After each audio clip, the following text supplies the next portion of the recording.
Абай Құнанбаев «Сабырсыз, арсыз еріншек». Сабырсыз, арсыз еріншек, көрсе қызар жалмауыз. Сорлы қазақ сол үшін алты бақан алауыз. Өзін өзі күндейді, жақынын жалған міндейді. Ол арсыздық белгісі, ятсынбай ойланбай, қой дегенге тіл алмай, іс қылмай ма ол кісі? Бірақ секіріп шығам деп, бірақ қарғып түсем деп, мерті еді жатады. Ұрлықпен мал табам деп, егесе ауыл шабам деп, сөйтіп Құдай атады. Бұл нендесе біреуге жоқ нәрсені шатады. Құтылам деп ісінен, бәрін көріп кісіден, шығынға әбден батады.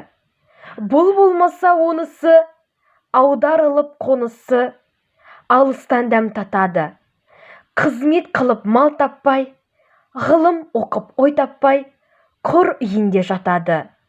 Ел қыдырып ас ішіп, еркек арын сатады. Бала шаға ұрғашы, үйде жаурап қатады.